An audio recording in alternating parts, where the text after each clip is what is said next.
ونستغفره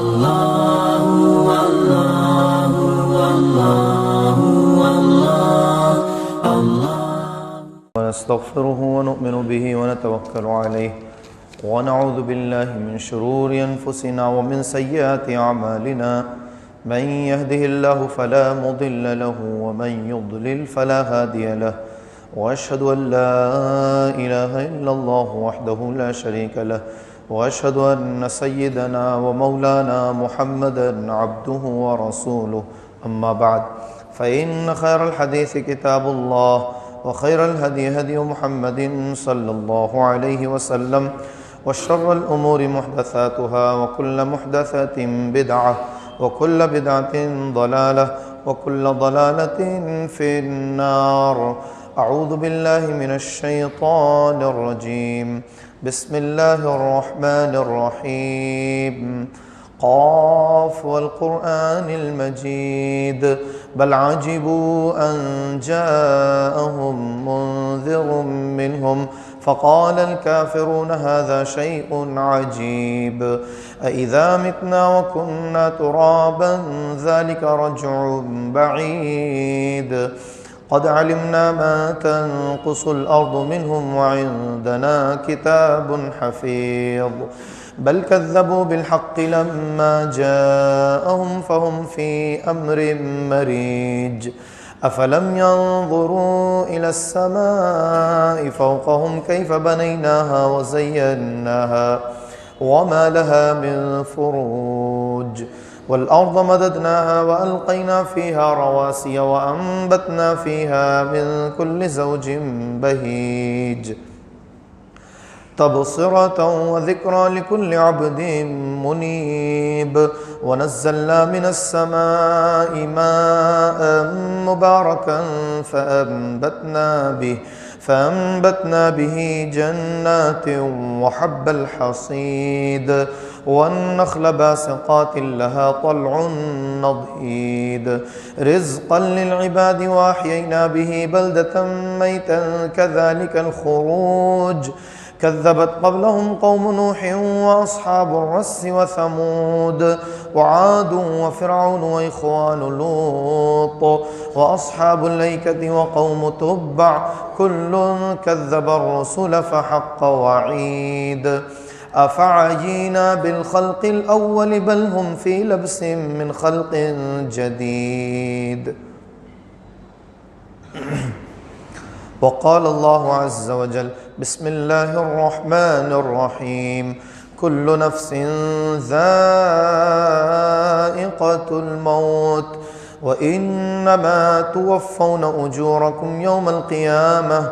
فمن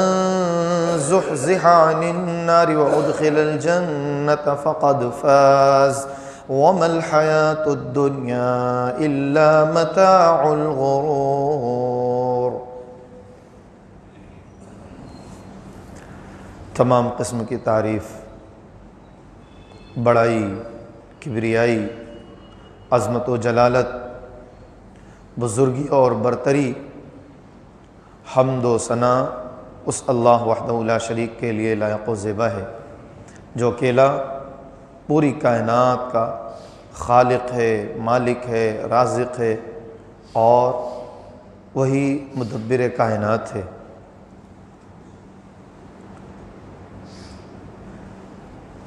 بے شمار درود و سلام ہوں تمام انبیاء اکرام علیہم السلام پر،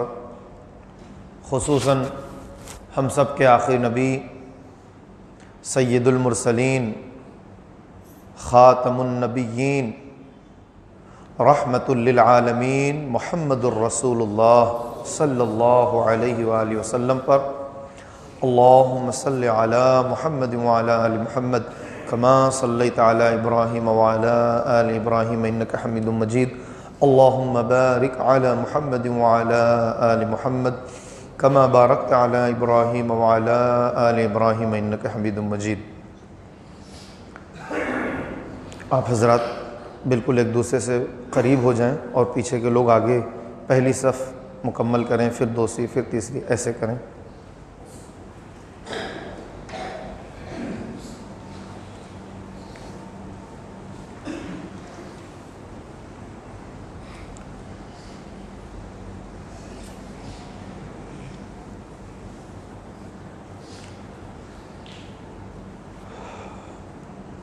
بزرگان قوم و ملت، نوجوان ساتھیوں، عزیز طلباء، پردہ نشین اسلامی خواتین اور پیارے بچوں،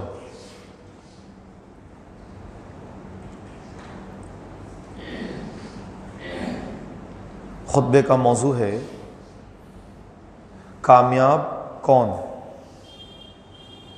یعنی کس شخص کو کامیابی حاصل ہوگی۔ اور پچھلے 2 جمعہ کے خطبے میں جو کچھ ہم نے کتاب و سنت کی روشنی میں فتنہ ارتداد سے متعلق چیزیں جانی تھیں، کچھ اس کا خلاصہ بھی آپ حضرات کے سامنے پیش کیا جائے گا۔ اللہ تعالی ہم سب کو حق بات کہنے، سننے اور اس پر عمل کرنے کی توفیق عطا فرمائے، آمین۔ اللہ رب العزت نے اپنے کامیاب بندوں کے تعلق سے فرمایا ہے کل نفس ذائقۃ الموت، ہر نفس کو موت کا مزہ چکھنا ہے۔ وَإِنَّمَا تُوَفَّوْنَ أُجُورَكُمْ يَوْمَ الْقِيَامَةِ، اور پھر یوں ہوگا کہ آخرت میں، بروز آخرت تمہارے تمام تر اعمال کا پورا بدلہ دیا جائے گا، کوئی کمی نہیں کی جائے گی۔ جو کچھ بھی نیکی کی ہے اس کا بھی، اور جو کچھ بھی برائی کی ہے اس کا بھی پورا بدلہ صاحب معاملہ کے سامنے رکھا جائے گا۔ صورتحال یہ ہوگی کہ فَمَن يَعْمَلْ مِثْقَالَ ذَرَّةٍ خَيْرًا يَرَهُ، ایک ذرے کے برابر بھی جس شخص نے نیکی کی ہے اسے بھی وہ دیکھے گا، اور وَمَن يَعْمَلْ مِثْقَالَ ذَرَّةٍ شَرًّا يَرَهُ، اور ذرے کے برابر برائی کی ہے تو اسے بھی وہ دیکھے گا۔ اب آدمی کو اچھائیاں اور نیکیاں چھوٹی سمجھ کر ترک نہیں کرنا چاہیے، اور برائیاں چھوٹی سمجھ کر کے اسے کر نہیں لینا چاہیے، اس لیے کہ بہرحال ہر ایک چیز کا اللہ کے ہاں حساب و کتاب ہے۔ اللہ تعالیٰ نے سب سے پہلے آخرت کا ذکر کیا اور اپنے نظام عدل کی طرف اشارہ کیا کہ جو میرا نظام عدل ہے وہ یہ ہے، اور اس ذات کا جو عادلانہ نظام آخرت میں ہوگا۔ ایک اور چھوٹی سی دلیل آپ ذہن میں رکھتے چلیں کہ کیا ہی شاندار انداز ہوگا اللہ کے نظام عدل کا۔ یہ شریعت صرف انسانوں کے لیے ہے اور جناتوں کے لیے ہے، حیوانوں کے لیے تو نہیں ہے، جانوروں کے لیے تو نہیں ہے، لیکن اللہ تعالیٰ کا جو نظام عدل ہے وہ اس بات کا تقاضا کرتا ہے کہ اس کائنات میں اور اس روئے زمین پر جس جاندار نے بھی کسی کے اوپر ظلم کیا ہے تو وہ کیوں کیا ہے، اس کا اسے بدلہ ملنا چاہیے۔ چنانچہ اللہ تعالیٰ آخرت میں صرف ان جانوروں کو زندہ کرے گا جن جانوروں نے ظلم کیا یا جن پر ظلم ہوا، سارے جانوروں کو نہیں، سارے حیوانوں کو نہیں، صرف ان جانوروں کو جو ظالم رہے یا مظلوم رہے۔ تو جو مظلوم تھے ان کو اللہ تعالیٰ وہ حق دے گا، وہ طاقت دے گا کہ وہ ظالموں سے اپنا بدلہ لے لیں گے۔ یہ نظام عدل ہے اللہ تعالیٰ کا آخرت میں۔ آپ اندازہ لگائیے کہ پھر انسانوں کے لیے، جن کے لیے یہ دنیا قائم کی گئی اور جو انسانوں کی پیدائش کا اصل مقصد ہے وہ یہی ہے کہ آخرت میں انسان کو اس دنیا میں کیے جانے والے اعمال کا پورا بدلہ دیا جائے، تو اس کا جو حساب و کتاب ہوگا وہ کس طریقے پر ہوگا، کتنی باریکی کے ساتھ ہوگا، اتنی باریکی ہوگی کہ انسان تصور نہیں کر سکتا۔ اس وقت اس کو تصور ہوگا اور اس کے بعد کہے گا، سورہ کہف کے اندر اللہ نے فرمایا ما لهذا الكتاب لا يغادر صغيرة ولا كبيرة إلا أحصاها۔ ہو کیا گیا ہے اس نام اعمال کو، اس کتاب کو کیا ہو گیا؟ اس نے تو کچھ چھوڑا ہی نہیں، لا یغادر صغیرۃ ولا کبیرۃ الا احصاها، ہر چھوٹی بڑی چیز اس نے لکھ لی، ساری چیزوں کا احاطہ کر لیا، کوئی چیز اس نے نظر انداز ہی نہیں کی۔ یہ باریکی ہوگی کہ انسان دیکھ کر کے حیرت زدہ ہوگا۔ تو اللہ تعالیٰ نے کامیابی کسے کہتے ہیں اور کس کامیابی پر انسان کی نظر ہونی چاہیے، اس چیز کو بیان کرنے سے پہلے اللہ تعالیٰ نے آخرت کا ایک اپنا نظام عدل اور دنیا کی حقیقت اور سچائی کو بہت مختصر انداز میں بیان کیا ہے۔ یہ ہے آیت کی ترتیب: کل نفس ذائقۃ الموت وَإِنَّمَا تُوَفَّوْنَ أُجُورَكُمْ يَوْمَ الْقِيَامَةِ۔ آیت کا پہلا ٹکڑا دنیا کی حقیقت یہ ہے کہ بہرحال ہر شخص کو موت کا مزہ چکھنا ہے۔ بڑی بڑی طاقت و قوت کے مالک، بڑی بڑی حکومتوں اور سلطنتوں کے اہل اور بڑے بڑے جابر و سرکش، جن کے ایک ادنا سے اشارے پر ملک کے حالات سیکنڈوں میں تبدیل ہوا کرتے تھے، یہ سارے لوگ یہ جان لیں کہ بہرحال اس سچائی اور اس حقیقت سے ان کو راہ فرار ہرگز نہیں حاصل ہو سکتی۔ انہیں موت کا مزہ چکھنا ہوگا، اور پھر اس کے بعد یہ ایسے ہی نہیں ہے، یہ دنیا ایسے ہی سمجھ لو کہ جیسے چاہا زندگی گزارا، جس طریقے پر چاہا اپنی زندگی گزار کر کے، اور پھر اس کے بعد مٹی میں مل گیا اور اس کے بعد ختم، ایسا نہیں ہے۔ بلکہ معاملہ یہ ہے کہ وَإِنَّمَا تُوَفَّوْنَ أُجُورَكُمْ يَوْمَ الْقِيَامَةِ۔ کیسی زندگی گزاری ہے، کس طریقے پر گزاری ہے، کیا کچھ کیا ہے، کیا نہیں کیا، ساری چیزیں تمہیں اس کا بدلہ دیا جائے گا، اور پورے ثبوت کے ساتھ دیا جائے گا۔ یہ ایسے ہی نہیں ہوگا ہاتھ میں پکڑا دیا گیا اور بے اختیار ہو اور اسے ماننا ہے طوعاً و کرہن، یہ ایسے نہیں ہوگا، پورے ثبوت کے ساتھ ہوگا۔ زندگی کا ایک ایک لمحہ جو سیکنڈ سے کم پر بھی اطلاق کیا جا سکتا ہے، وہ لمحہ بھی انسان کے لیے ریکارڈ کے طور پر پیش کیا جائے گا۔ پھر اس کے آنکھ کھلے گی کہ یہ کچھ نہیں چھوڑا، نہ چھوٹا چھوڑا نہ بڑا چھوڑا، ذرے کے برابر کی بھی نیکیاں ہیں، ذرے کے برابر کی برائیاں بھی اس میں موجود ہیں، لکھی گئی ہیں۔ اور کوئی سرکش وہاں بھی ہوگا جو سرکشی کا ارادہ رکھے گا، تھوڑی دیر کی کوششیں کرنا چاہے گا، ابھی بھی وہ اللہ تعالیٰ کے نظام عدل کو آخرت میں پورے طور پر نہیں سمجھ سکا، یا سمجھ کر کے بھی وہ اپنی کچھ چلانے کی سوچے گا، تو پھر اللہ تعالیٰ ایک اور چیز پیش کرے گا، کیا؟ یوم تشہد علیہم السنتہم وایدیہم وارجلہم بما کانوا یعملون۔ زبان خود بخود بولتی چلی جا رہی ہے، وہ خود ہی بولے جا رہی ہے، وہ اس کے اختیار سے اب نہیں چل رہی ہے، اس کا اختیار ختم۔ زبان بولے جا رہی ہے، بولے جا رہی ہے، تم نے یہ کیا ہے، یہ کیا ہے، یہ کیا، ایسا کیا، ایسا کیا۔ ہاتھ گواہی دے رہا ہے کہ ہاں تم نے یہ کیا ہے، یہ کیا ہے، یہ کیا ہے۔ پیر گواہی دے رہے ہیں کہ ہاں ایسا کیا ہے۔ وقالوا لجلودہم لما شہدتم علینا، اب وہ حیران رہ کر کے کہہ رہا ہے کہ ہو کیا گیا تمہیں، میرے ہی خلاف تم گواہیاں دیے جا رہے ہو۔ قالوا انطقنا اللہ الذی انطق کل شیء، تو اس کے اعضاء اور جوارح گواہی دیں گے، ہاں کیوں نہیں، جس ذات نے سب کو بولنے کے لیے طاقت دی ہے، قوت گویائی عطا کی ہے، اسی نے آج مجھے بھی عطا کیا ہے۔ میں پیر ہوں تو کیا ہوا، میں کوئی اور عضو ہوں تو کیا ہوا، قوت گویائی تو اللہ نے دے دی، اور اس نے تو پوری ہر چیز کو قوت گویائی دی ہے۔ تو یہ آخرت کا اللہ تعالیٰ نے ذکر آیت کے پہلے ٹکڑے میں فرمایا۔ اب اس کے بعد جو دوسرا ٹکڑا ہے آیت کا، اس میں اللہ تعالیٰ اس بات کی طرف دعوت دے رہا ہے کہ اب تم سمجھ لو، سوچ لو تم نے دنیا کی سچائی اور حقیقت کو جان لیا کہ کس حد تک ہے اور اس کا آخر کیا ہے،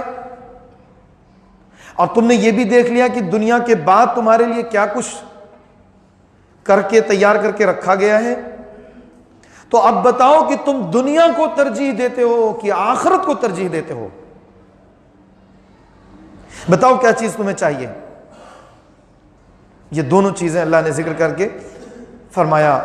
فَمَن زُحْزِحَ عَنِ النَّارِ وَأُدْخِلَ الْجَنَّةَ فَقَدْ فَازَ۔ جو شخص آخرت میں، قیامت میں جہنم سے، جہنم کے آگ سے، جہنم کے دہکتے ہوئے انگاروں اور شعلوں سے، جہنم کی خطرناکی سے، جہنم کے عذاب سے اور جہنم کی خطرناکیوں سے بچا لیا گیا، دور کر لیا گیا، اور سکون اور اطمینان کی صرف ایک ہی جگہ جنت، اس میں داخل کر دیا گیا، وَأُدْخِلَ الْجَنَّةَ، اور جنت کے اندر اس کو داخل کر دیا گیا،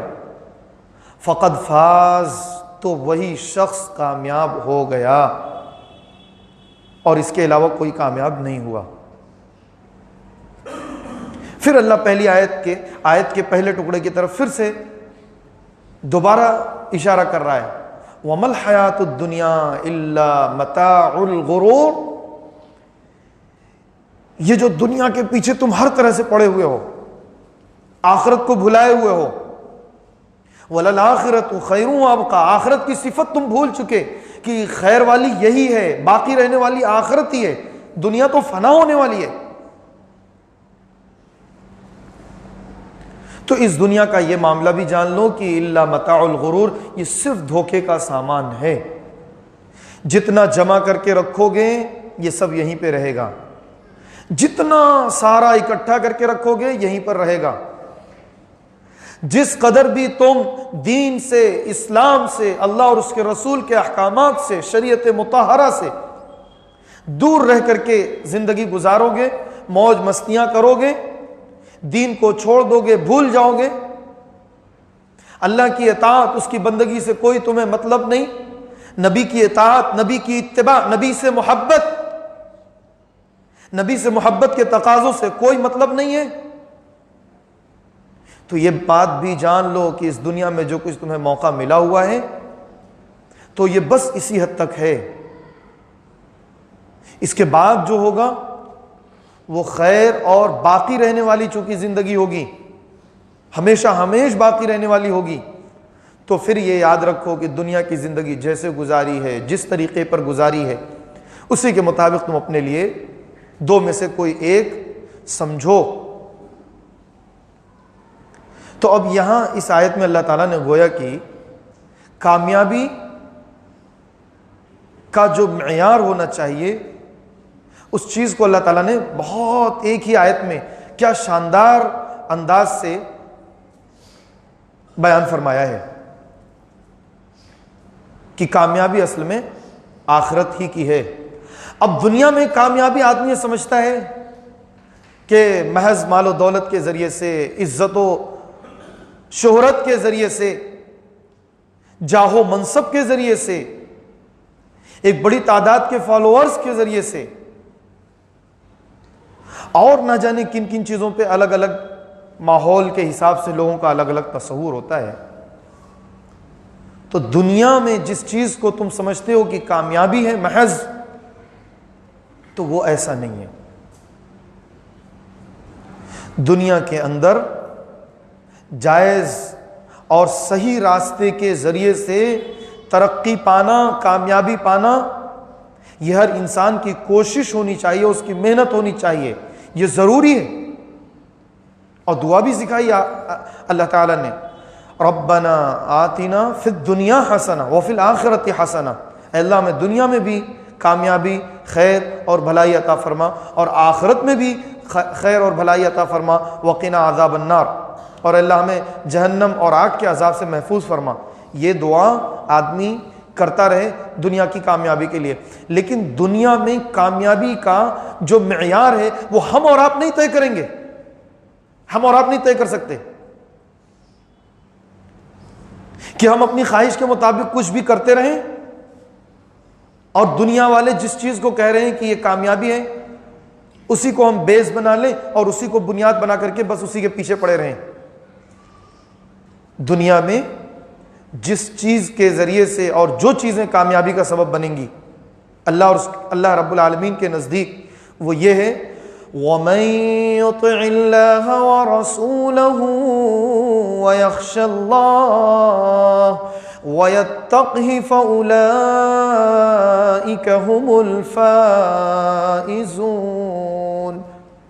جو شخص اللہ کی اطاعت کرے، جو شخص اس کے رسول کی اطاعت اور فرمانبرداری کرے، اور جو شخص اللہ رب العالمین کا تقوی اور ڈر اختیار کر لے، فَأُولَئِكَ هُمُ الْفَائِزُونَ، یہی لوگ دراصل کامیاب ہونے والے ہیں، انہی لوگوں کو کامیابی حاصل ہوگی۔ تو ہم اور آپ اپنے لیے کامیابی کی جو بنیاد اور پہلی سیڑھی سمجھیں، عقیدے اور ایمان اس پر رکھیں، عقیدہ اور ایمان رکھیں، وہ یہی ہونا چاہیے کہ بہرحال اللہ اور اس کے رسول کی اطاعت کے بغیر کوئی کامیابی نہیں ہے۔ کامیابی کی بنیاد اللہ اور اس کے رسول کی اطاعت اور فرما برداری ہے۔ آج ہم نے اور آپ نے یہ دیکھا ہے کہ یہ جو ایک بڑی خطرناک فتنہ ارتداد کی لہر جو ہمارے مسلم معاشرے کے اندر چلی ہے، جس میں ایک بڑا طبقہ ہماری بہنوں کا، ہماری بیٹیوں کا، ہماری بچیوں کا اور دین سے بہت دور رہنے والے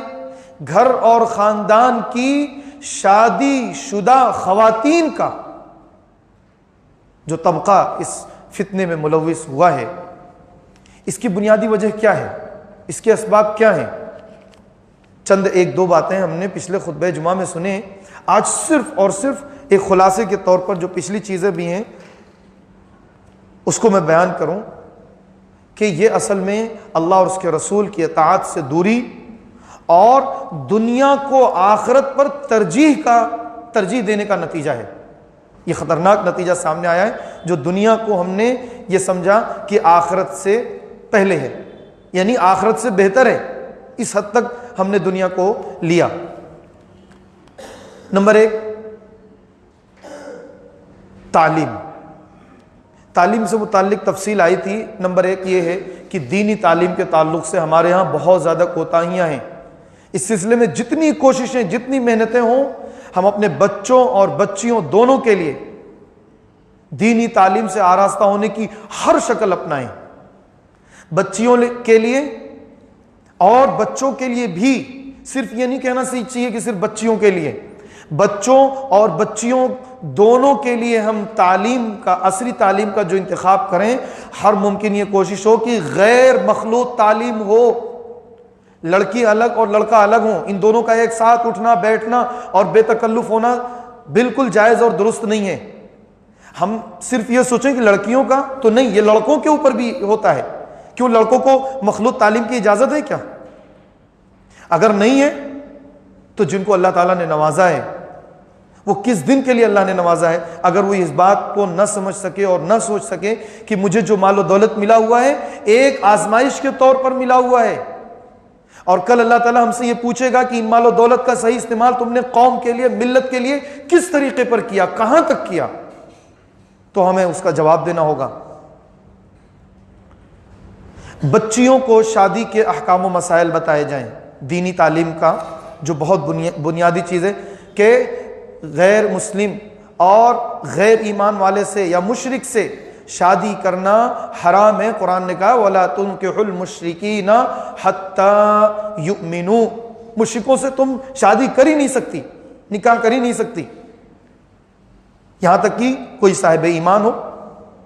ایمان قبول کر لے اور وہ ایمان پر قائم رہنے والا ہو، استقامت والا ہو، اس کی زندگی، اس کی چال ڈھال بتا رہی ہو۔ اور نمبر دو، بچیوں کے لیے بغیر ولی کی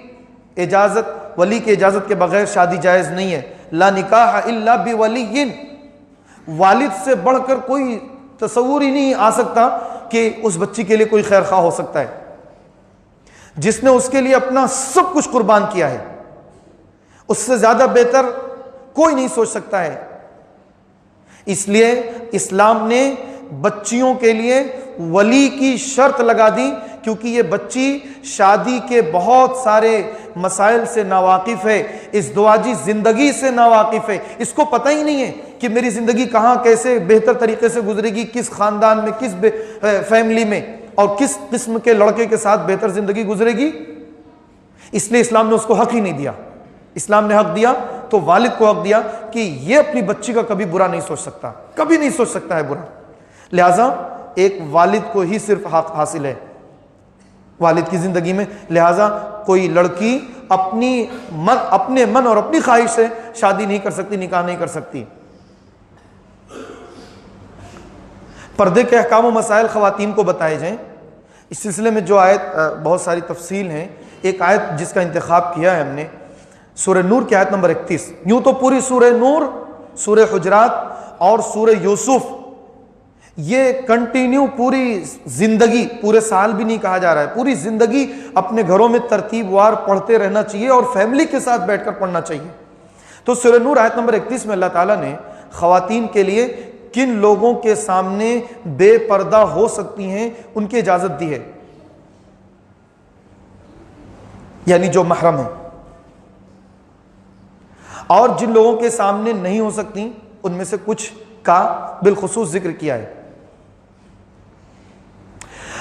وَقُلْ لِلْمُؤْمِنَاتِ يَغْضُضْنَ مِنْ أَبْصَارِهِنَّ، آگے ہے وَلَا يُبْدِينَ زِينَتَهُنَّ إِلَّا مَا ظَهَرَ مِنْهَا وَلْيَضْرِبْنَ بِخُمُرِهِنَّ عَلَى جُيُوبِهِنَّ وَلَا يُبْدِينَ زِينَتَهُنَّ إِلَّا لِبُعُولَتِهِنَّ أَوْ آبَائِهِنَّ وَآبَاءِ بُعُولَتِهِنَّ، اپنے شوہر، اپنے والد، اپنے دادا اور فلاں اور فلاں اور فلاں اور فلاں۔ اس کے بعد آیا أَوْ نِسَائِهِنَّ، اور اپنی خواتین کے سامنے بھی وہ بے پردہ ہو سکتی ہیں۔ تو کیا مطلب اس کا؟ کیا مطلب اپنی خواتین کے سامنے وہ بے پردہ ہو سکتی ہیں؟ اور کس قسم کی خواتین ہیں جن کے سامنے پردے سے جانا ہے؟ آپ کو سمجھ میں آ رہی ہے نا یہ بات؟ خواتین میں اللہ تعالیٰ دو قسم بتا رہا ہے۔ ایک قسم وہ کہ جن خواتین کے سامنے وہ بے پردہ ہو سکتی ہیں، اور بعض خواتین وہ جن سے پردہ کرنا خواتین کو واجب اور ضروری ہے۔ پڑھیے گا تفصیل سے سورہ نور، آپ کو حیرت ہو رہی ہے؟ بالکل حیرت ہونی چاہیے، اس لیے کہ ہم نے اپنا وقت دیا ہی نہیں دین کو سمجھنے کے لیے۔ یہ کبھی توفیق ہی نہیں ہوئی کہ ہم یہ جانیں کہ ہماری بچیاں، ہماری مائیں، ہماری بیٹیاں کہ کن لوگوں سے پردہ کریں گی اور کن لوگوں سے پردہ نہیں کرنا ہے۔ تو کچھ ایسی بھی عورتیں ہیں جن سے پردہ بھی کرنا ہے، جی کچھ ایسی عورتیں ہیں جن سے پردہ کرنا ہے۔ غیر مسلم خواتین، نمبر 2 اجنبی خواتین جن سے کسی قسم کا کوئی تعارف نہیں ہے، جن سے کوئی پہچان نہیں ہے،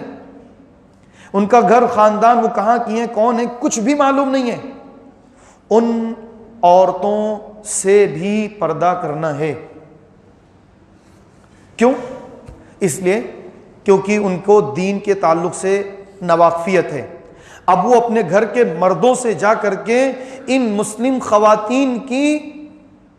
خوبیوں کو، اچھائیوں کو، ان کی خوبصورتی کو، ان کی جسمانی چال ڈھال یا ان کی اور بھی ایسی چیزیں جو مائل کرنے والی ہیں، اس کا ذکر جا کر کے اپنے گھر کے مردوں وغیرہ سے بیان کریں گی، تو ان کے دلوں میں ہماری مسلم بچیوں، بہنوں، بیٹیوں اور عورتوں کے تعلق سے کچھ خیالات اور تصورات آئیں گے، اور وہ چیز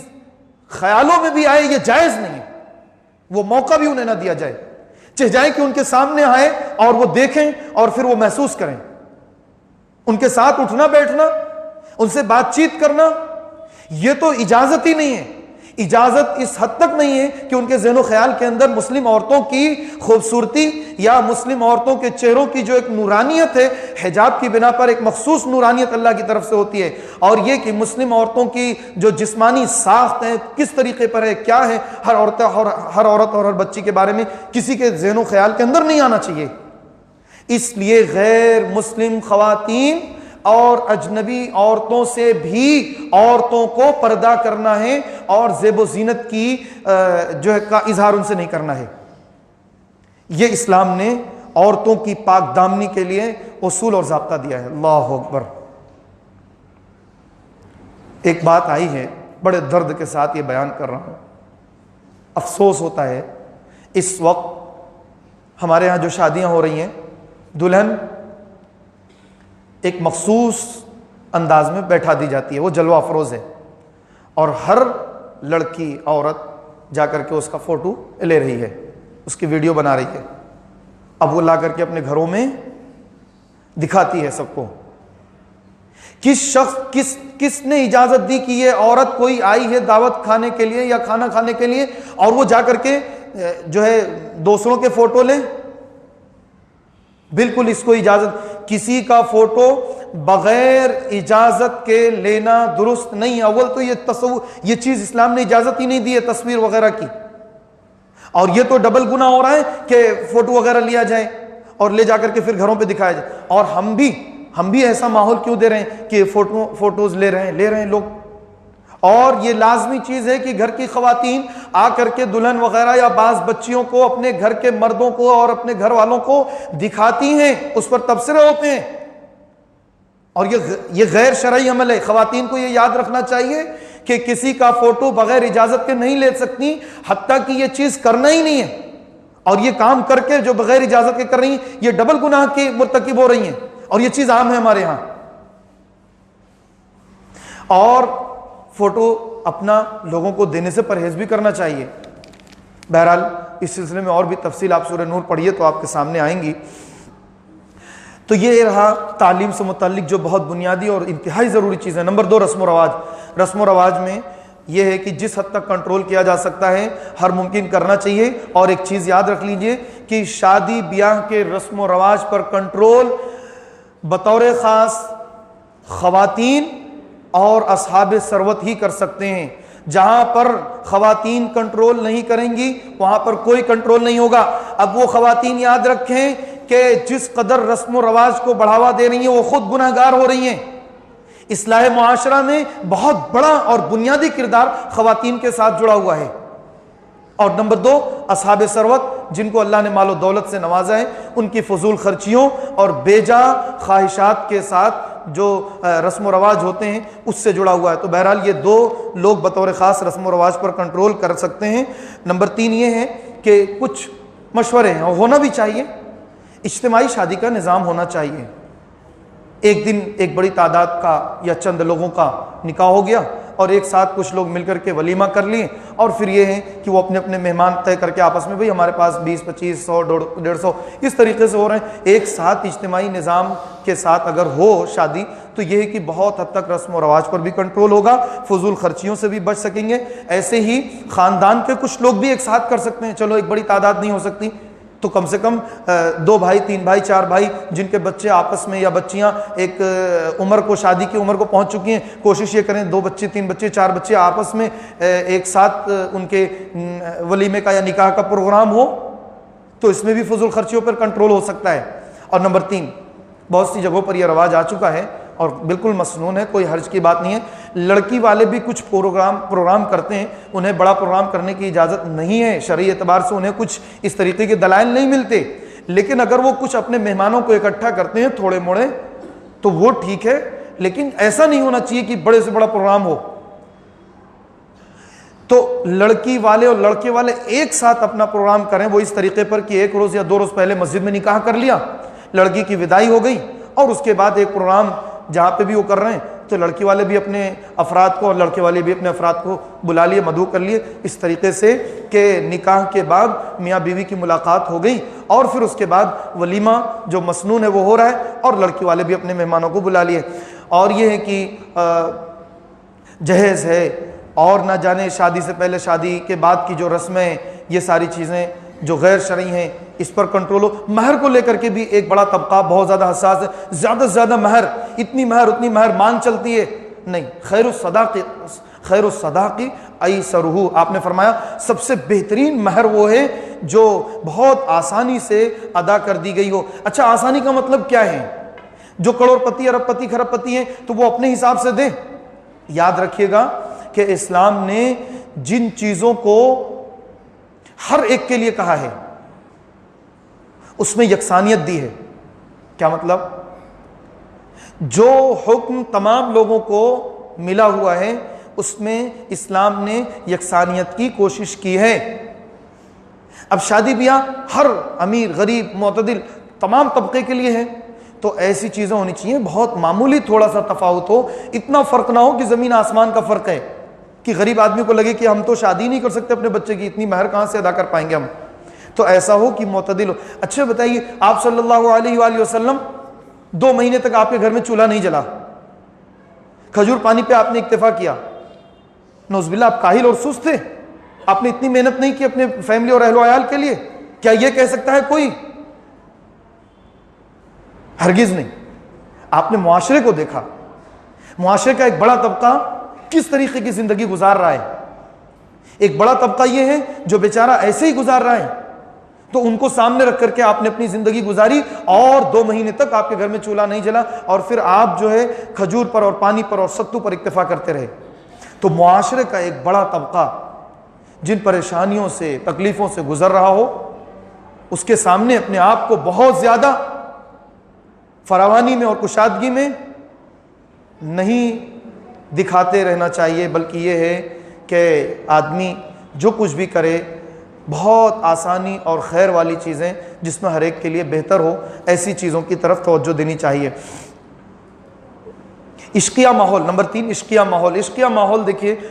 مخلوط تعلیم سے ہوتا ہے کالجز اور یونیورسٹی وغیرہ میں، اور عشقیہ ماحول غیروں کے ساتھ تعلق رکھنے کی بنا پر بھی ہوتا ہے۔ غیروں کے یہاں پردے کا ماحول نہیں ہے،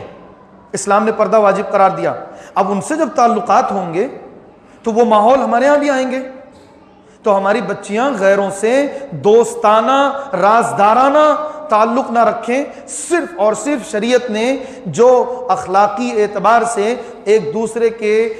بنیادی انسانی بنیادی ضروریات کے لیے جو اجازت دی ہے اس حد تک محدود رکھنا چاہیے ہماری بچیوں اور ہمارے بچوں کو غیروں کے ساتھ، ان کے ساتھ رازدارانہ اور جو ان کے مخصوص غیر شرعی ماحول ہے اس کا کبھی تصور نہیں ہونا چاہیے اس طریقے کے تعلقات میں۔ اور ایک بہت تلخ بات کہہ رہا ہوں، اے کاش کی وہ چیز ہمارے مربیان جو پیرنٹس ہوتے ہیں وہ سمجھ لیں۔ ہمارے گھروں کا ماحول یہ ہوتا ہے، لڑکے کو عشق و محبت کی اجازت ہوتی ہے، اجازت اگر ہم نہ بھی کہیں تو یہ ضرور کہہ سکتے ہیں کہ ان کے اس معاملے پر ہم نظر نہیں رکھتے گہری اور ان کو نظر انداز کر دیتے ہیں، تو وہ جو ہم اپنے لڑکوں کو نظر انداز کر دیتے ہیں عشق و محبت کے فتنے کو، تو وہ کیا چیز ہماری بچیاں نہیں دیکھ رہی ہیں کہ بھائی کو تو اجازت ہے، مجھے اجازت نہیں مل رہی ہے، وہ ایک حد تک تو دب کر کے رہ سکتی ہے، لیکن وہ جو اس نے ماحول دیکھا ہے اپنے ماں باپ کی طرف سے بھائی کے لیے پوری فل اجازت ہے کہ وہ فون پہ بات کر رہا ہے، اور اس کی معشوقہ اس کی محبوبہ جو غیر شرعی طور پر اس کے پاس فون کر رہی ہے، بات ہو رہی ہے، یہ ساری چیزیں وہ دیکھ رہی ہیں، تو کیا اس کو